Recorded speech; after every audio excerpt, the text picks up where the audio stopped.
ಬೆಂಗಳೂರಿನ ಶಾಂತಿನಗರದ ಜನಪ್ರಿಯ ಶಾಸಕರು ಅದೇ ರೀತಿ ಬಿಡಿಎ ಅಧ್ಯಕ್ಷರು ಆದಂತಹ ಎನ್ಎ ಹ್ಯಾರಿಸ್ ಅವರ ಮನೆಯ ಮೇಲೆ ಇಡಿ ಅಧಿಕಾರಿಗಳು ದಾಳಿಯನ್ನು ಮಾಡಿದ್ದಾರೆ. ನೀವು ಇಲ್ಲಿ ನೋಡ್ತಾ ಹೋಗ್ಬೋದು. ಪ್ರಸ್ತುತವಾಗಿ ನಾನು ಅವರ ಮನೆಯ ಬಳಿಯೇ ಇದ್ದೇನೆ.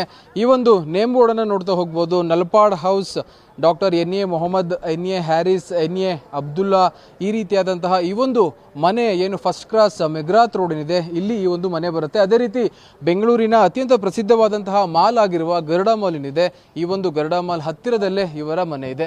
ಈ ಒಂದು ಗೇಟ್ ಅನ್ನ ನೀವು ನೋಡ್ತಾ ಹೋಗ್ಬೋದು. ಸಖತ್ತು ಸುಮಾರು ಸುವ್ಯವಸ್ಥಿತವಾದಂತಹ 8 ರಿಂದ 12 ಅಡಿ ಏನಿದೆ ಅಷ್ಟರ ಒಂದು ಉದ್ದ, ಅದೇ ರೀತಿ ಸುಮಾರು 12 ಅಡಿ ಅಗಲವಿರುವ ಈ ಒಂದು ಗೇಟ್ ಅನ್ನ ನೋಡಿದ್ರೆ ಗೊತ್ತಾಗುತ್ತೆ ಒಳಭಾಗದಲ್ಲಿ ಯಾವ ರೀತಿ ಒಂದು ಮನೆ ಕನ್ಸ್ಟ್ರಕ್ಟ್ ಆಗಿದೆ ಅಂತ.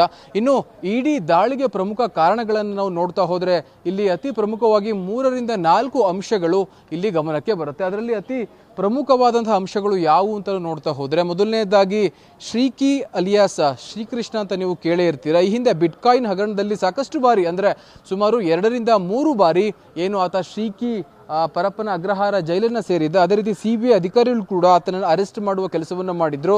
ಇವನ ಒಂದು ಸಂಬಂಧ ಏನು ಹ್ಯಾರಿಸ್ ನೆಲ್ಪಾಡ್ ಅವರ ಮಕ್ಕಳಾದಂತಹ 2 ಮಕ್ಕಳು, ಅದರಲ್ಲಿ ಅತಿ ಪ್ರಮುಖವಾಗಿ ಮೊದಲನೇ ಮಗ ಆದಂತಹ ಮೊಹಮ್ಮದ್ ನೆಲ್ಪಾಡ್, ಅದೇ ರೀತಿ 2ನೇ ಮಗ ಆದಂತಹ ಒಮರ್ ನೆಲ್ಪಾಡ್ ಏನಿದ್ದಾರೆ, ಇವರಿಬ್ಬರಿಗೂ ಕೂಡ ಆತನ ಸಂಬಂಧ ಇದೆ. ಹೀಗಾಗಿ ಈ ಒಂದು ನಿಮಿತ್ತದಲ್ಲಿ ಈ ಒಂದು ದಾಳಿಯಾಗಿದೆ ಅನ್ನೋದು ಮೊದಲ ಮಾಹಿತಿ. ಎರಡನೇದಾಗಿ ಫೇಮಾ ಎಕ್ಸ್ಚೇಂಜ್, ಅಂದ್ರೆ ಫಾರಿನ್ ಎಕ್ಸ್ಚೇಂಜ್ ಮ್ಯಾನೇಜ್ಮೆಂಟ್ ಆಕ್ಟ್ ಅಥವಾ ಫಾರಿನ್ ಮನಿ ಮ್ಯಾನೇಜ್ಮೆಂಟ್ ಆಕ್ಟ್ ಏನಿದೆ 1999, ಅದರ ಒಂದು ನಿಮಿತ್ತ ಫಾರಿನ್ಗೆ ಯಾವ್ಯಾವ ಒಂದು ಹೂಡಿಕೆಗಳನ್ನು ಮಾಡ್ತಾರೆ, ಆ ಹೂಡಿಕೆಗಳಲ್ಲಿ ಕೆಲವೊಂದು ಅಕ್ರಮಗಳು ಕಂಡು ಬಂದ ಹಿನ್ನೆಲೆಯಲ್ಲಿ ಈ ಒಂದು ದಾಳಿ ಆಗಿದೆ ಅನ್ನೋದು ಎರಡನೆಯ ವಿಚಾರ.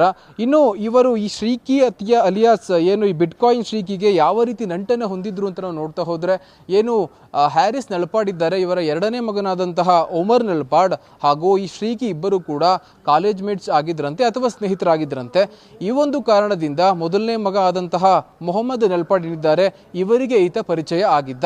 ಸಾಧಾರಣವಾಗಿ ಶ್ರೀಕಿ ಏನಿದ್ದಾನೆ, ಈತ ಬಿಟ್ಕಾಯಿನ್ ಹಗರಣಗಳನ್ನ ಈತ ಮಾಡ್ತಾ ಇದ್ದ. ಈ ಬಿಟ್ಕಾಯಿನ್ ಹಗರಣಗಳನ್ನು ಮಾಡುವ ಸಂದರ್ಭದಲ್ಲಿ ಈತ ಸಾಕಷ್ಟು ಡಿಜಿಟಲ್ ಕರೆನ್ಸಿಯನ್ನು ಇಡ್ತಾ ಇದ್ದ. ಅದನ್ನು ನೀವೆಲ್ಲರೂ ಕೂಡ ಕೇಳಿರ್ತೀರಾ. ಬಿಟ್ಕಾಯಿನ್ ಅಂತ ಹೇಳ್ಬೋದು ಅಥವಾ ಬೇರೆ ಬೇರೆ ರೀತಿಯಲ್ಲಿ ಡಿಜಿಟಲ್ ಕರೆನ್ಸಿ ಅಂತ ಹೇಳ್ಬೋದು, ಕ್ರಿಪ್ಟೋ ಕರೆನ್ಸಿ ಅಂತ ಹೇಳ್ಬೋದು. ಸೊ ಈ ರೀತಿಯ ಹಣವನ್ನು ಆತ ಇಟ್ಕೋತಿದ್ದ. ಅವನ ಬಳಿ ಯಾವುದೇ ಒಂದು ಹಾರ್ಡ್ ಕ್ಯಾಶ್ ಇರಲಿಲ್ಲ. ಈ ಒಂದು ಹಾರ್ಡ್ ಕ್ಯಾಶ್ ಅನ್ನ ಏನು ಹ್ಯಾರಿಸ್ ನೆಲ್ಪಾಡ್ ಅವರ ಮಕ್ಕಳು ಆತನಿಗೆ ಕೊಡ್ತಾ ಇದ್ರು. ಆತ ಈ ಒಂದು ಕಾರಣದಿಂದ ಸಾಕಷ್ಟು ಸುಪ್ರಸಿದ್ಧ ಹೋಟೆಲ್ಗಳಲ್ಲಿ ಆತ ವಾಸ್ತವ್ಯವನ್ನು ಹೂಡ್ತಾ ಇದ್ದ.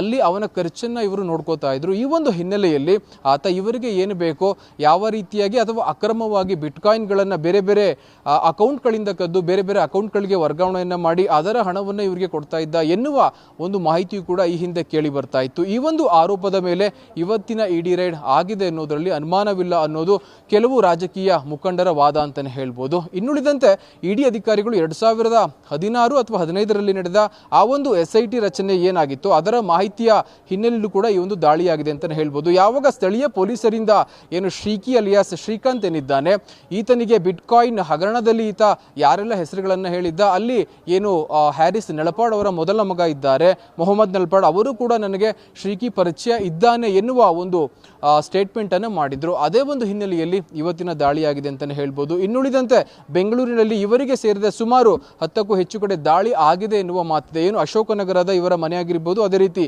ಗರುಡ ಮಾಲ್ ಬಳಿ ಇರುವ ಇವರ ಮನೆಯ ಮೇಲೂ ಕೂಡ ಇಡಿ ಅಧಿಕಾರಿಗಳು ಸುಮಾರು ಬೆಳಗ್ಗೆ 5 ಗಂಟೆಯಿಂದ ದಾಳಿ ನಡೆಸಿ ಸಾಕಷ್ಟು ತನಿಖೆಯನ್ನು ಮಾಡ್ತಾ ಇದ್ದಾರೆ. ಇಲ್ಲಿ ಅತಿ ಪ್ರಮುಖವಾಗಿ ಸುಮಾರು 10 ಗಂಟೆಗೂ ಹೆಚ್ಚು ಗಂಟೆಗಳ ಕಾಲ ಒಂದು ತನಿಖೆಯನ್ನು ಮಾಡ್ತಿದ್ದಾರೆ. ಸಾಧಾರಣವಾಗಿ ಇಡಿ ಅಧಿಕಾರಿಗಳು ದಾಳಿ ಮಾಡುವ ಸಂದರ್ಭದಲ್ಲಿ ಡಾಕ್ಯುಮೆಂಟ್ ವೆರಿಫಿಕೇಶನ್ ಅತಿ ಪ್ರಮುಖವಾಗಿರುತ್ತೆ. ನಿಮ್ಮ ಹತ್ರ ಯಾವುದಾದ್ರೂ ಡಾಕ್ಯುಮೆಂಟ್ ಇದ್ದಿದ್ದೆ ಆದರೆ ಅದು ಎಲ್ಲಿಂದ ಬಂತು, ಅದೇ ರೀತಿ ನಿಮ್ಮ ಹತ್ರ ಯಾವುದಾದ್ರೂ ಚಿನ್ನಾಭರಣಗಳು ಇದ್ದಿದ್ದೆ ಆದರೆ ಅದರ ಮೌಲ್ಯ ಎಷ್ಟು, ಅದಕ್ಕೆ ಯಾವ ಒಂದು ಸೋರ್ಸ್ ಕಾರಣ, ಇವೆಲ್ಲವನ್ನು ಕೂಡ ಕೆದಕ್ತಾರೆ. ಅದೇ ಕೆಲಸವನ್ನ ಇಡಿ ಅಧಿಕಾರಿಗಳು ಇಲ್ಲಿ ಮಾಡ್ತಾ ಇದ್ದಾರೆ ಅಂತಾನೆ ಹೇಳ್ಬೋದು. ಹೀಗಾಗಿ ಮೊದಲನೆಯದಾಗಿ ಈ ಒಂದು ದಾಳಿಗೆ ಸಂಬಂಧಪಟ್ಟಿರೋರು ಯಾರು ಅಂತ ನಾವು ಮೇಲ್ನೋಟಕ್ಕೆ ನೋಡ್ತಾ ಹೋದ್ರೆ ಇಲ್ಲಿ ಮೇಲ್ನೋಟಕ್ಕೆ ಗೊತ್ತಾಗ್ತಾ ಇರೋದು ಹ್ಯಾರಿಸ್ ನೆಲ್ಪಾಡ್ ಅವರ 2 ಸುಪುತ್ರರು ಅಂತಾನೆ ಹೇಳ್ಬೋದು. ಯಾಕಂದ್ರೆ ಬೆಂಗಳೂರು ಸೇರಿದಂತೆ ಬೇರೆ ಬೇರೆ ದೇಶಗಳಲ್ಲಿ ಅವರು ಸಾಕಷ್ಟು ಬಿಸ್ನೆಸ್ ಅನ್ನು ಹೊಂದಿದ್ದಾರೆ. ಹೀಗಾಗಿ ಫೇಮಾ 1999 ಆಕ್ಟ್ ಏನಿದೆ, ಫಾರಿನ್ ಎಕ್ಸ್ಚೇಂಜ್ ಮ್ಯಾನೇಜ್ಮೆಂಟ್ ಆಕ್ಟ್, ಈ ಒಂದು ಆಕ್ಟ್ ನ ಪ್ರಕಾರ ಸಾಕಷ್ಟು ಸಕ್ರಮವಾಗಿ ಯಾವುದೇ ವಹಿವಾಟು ಆಗಿಲ್ಲ, ಕೆಲವೊಂದು ಕಡೆ ಅಕ್ರಮ ವಹಿವಾಟು ಆಗಿದೆ ಎನ್ನುವ ಒಂದು ಕಾರಣದಿಂದ ಈ ಒಂದು ದಾಳಿಯಾಗಿದೆ. ಇನ್ನೇನು ದಾಳಿ ಮುಗಿಯುವ ಸಮಯ ಹತ್ತಿರ ಬಂತಾ ಇಲ್ವಾ ಅನ್ನೋದನ್ನ ಏನು ಅಧಿಕಾರಿಗಳು ಹೇಳಬೇಕಾಗಿದೆ. ಯಾಕಂದ್ರೆ ಇನ್ನೂ ಕೂಡ ಯಾವುದೇ ರೀತಿಯ ದಾಳಿ ಮುಗಿಯುವ ಸಾಧ್ಯತೆಗಳು ಅಥವಾ ಸೂಚನೆ ಕಾಣ್ತಾ ಇಲ್ಲ. ಈ ಒಂದು ದಾಳಿ ಮುಗಿದ ಮೇಲೆ ಅಕ್ರಮವೆಷ್ಟು ಸಕ್ರಮವೆಷ್ಟು ಎಲ್ಲವೂ ಕೂಡ ಬಯಲಿಗೆ ಬರುವ ಸಾಧ್ಯತೆ ಇದೆ. ಇದು ಈ ಒಂದು ದಾಳಿಯ ಅಥವಾ ದಾಳಿ ನಡೆಯುತ್ತಿರುವ ಸ್ಥಳದಿಂದ ಗ್ರೌಂಡ್ ರಿಪೋರ್ಟ್ ಅಂತ ಹೇಳ್ಬೋದು. ಕ್ಯಾಮರಾ ಪರ್ಸನ್ ರವೀಂದ್ರ ಜೊತೆ ಗಿರೀಶ್, ಗ್ಯಾರಂಟಿ ನ್ಯೂಸ್, ಬೆಂಗಳೂರು.